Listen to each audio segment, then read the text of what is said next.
So if you followed Cannonball, which I know a lot of viewers of this channel do, we chronicled our Cannonball exploits pretty well through Tedward's YouTube channel. Myself and my friend Chris Durden, as well as two other friends, Matt Freed, Sam Lurie, and Safi Barkawi, did multiple different Cannonball trips across the country 2020 into 2021. And Chris Durden and I were on all four that we did together. The first two that we did happened to be during the height of COVID in a 2017 Audi S8 Plus. Actually, it's interesting sitting here in the VINwiki studios because we were originally planning the Cannonballs. We were really going after Ed's 2850 record. So that 2850 record obviously stood for a long time. Chris and I, again, have been friends since we were 10 years old, and really just when Alex Roy broke the record in the early 2000s, we were just getting out of college. We didn't really have the money to do it, but we said, well, someday we're going to do that. Someday we're going to do that. And eventually we had the means to make an attempt. So when we set out to start planning for this, it was Ed's record that we were really trying to go after. The week we bought the car, a VINwiki story comes out about Arnie and Doug's 2725. So now all of a sudden, all this excitement about Cannonball is kicked up again. You're hearing about all these other people that are going to make these attempts, and there's an Audi RS7, and these guys that don't like Arnie and Doug are going to try to do it as well. And we were extremely methodical about what we were doing. We wanted to prep the best car with, no expense spared. Most comfortable, fastest, most fuel, most countermeasures, most spotters. We just said, we're going to do this. We're going to make it happen. After we get the car, we spend our time building it, whether we're, tuning it, changing brakes, changing tires, adding a 60-gallon fuel cell. Chris spent a ton of time with a carputer and all these different countermeasures. February came, February 2020, and I reached out to Ed and I said, hey, I know you don't know me, but we're planning on doing this thing. I read your book. I've watched your videos.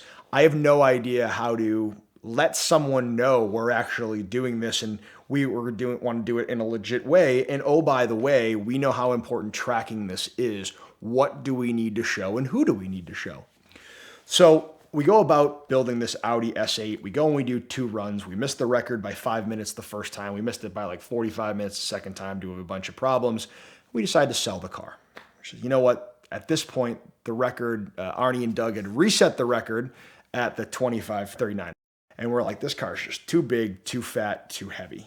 When we didn't break the record the second time in the S8, we were like angry. The first time we were disappointed, like, oh, we missed it by 5 minutes, but it was our first attempt. So like now we figured out, now we know what to do. The second time we were angry because of the circumstances of why we got slowed down and with a rock slide in the Colorado Rockies, which with Cannonball, you never know, you take these chances. So we were kind of disgusted with the car, and we realized that, hey, like, we need to be able to go faster. The only way you can go faster is get a car that handles better. Because one thing, get a car that does 175, 180, 185 miles an hour, like, okay, that's fine in the straights. But when it comes to the twisties and the mountains, like, you can't go that fast in a big heavy car like the S8 Plus when it's laden with all this extra gear and humans and fuel and everything else.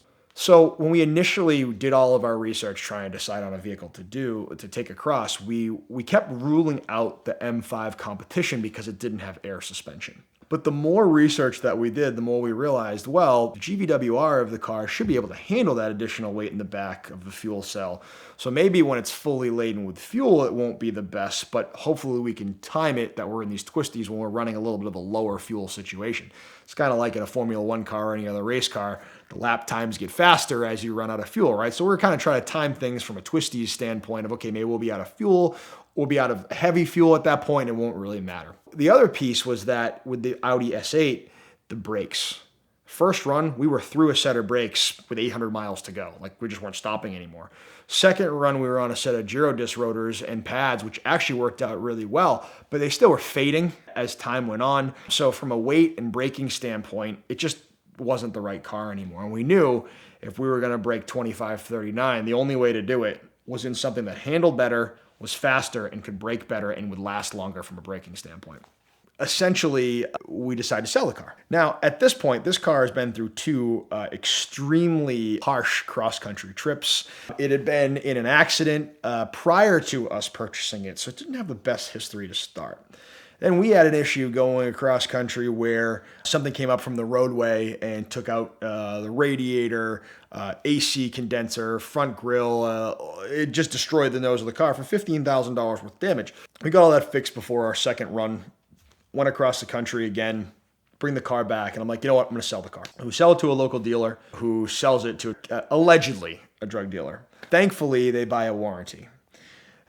Kind of following the car through its trials and tribulations on Carfax, and kind of know people at the dealership that have worked on the car. Went through like a set of turbos, car had transmission issues, the whole valve train had to come off the top end and be redone. It's all being done under warranty at this point, right? And after, I don't know, maybe 8,000 miles, this guy finally traded in for a Tesla Model 3. Now, again, I don't know if he's actually a drug dealer, but that was kind of what we said based on how the whole transaction happens. This car dealer didn't want to sell this car again because they're like, look, we didn't know this car was going to have this many problems. And by the way, I didn't know this car was going to have many problems either. We thought we built the car pretty bulletproof, but, you know, after all those runs, it had some issues. So they decide to sell the car through this third party called CarOffer, which is backed by a auto wholesaler out of Pennsylvania who sells the car at an auto auction. I'm following this because I've got the VIN number saved in all my auction stuff. And I see it pop up, and I'm sharing it with our co-drivers and my friends, being like, oh, there's the car at auction again. Cars at auction sells to an Audi dealer. Pops up Audi certified, which I don't know how it's possible. The car's got an accident on the Carfax. Maybe it did on the auto check, and maybe that's the way that story's for another day, Carfax and auto check. But whatever Audi used, they're going to certify the car. And I'm just like, this car's been tuned.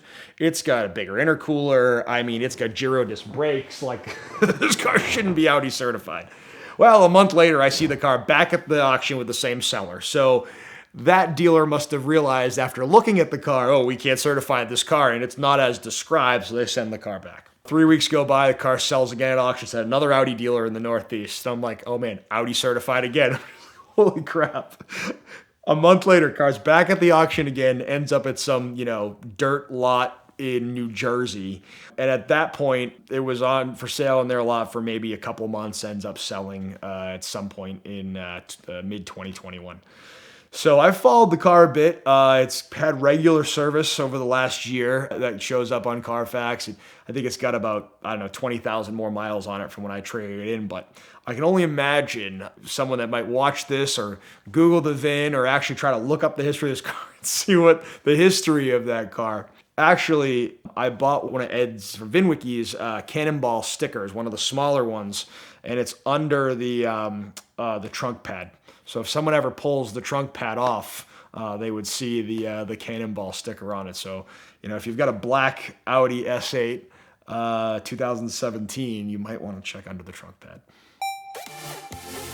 Did you know that you can search Facebook Marketplace nationally?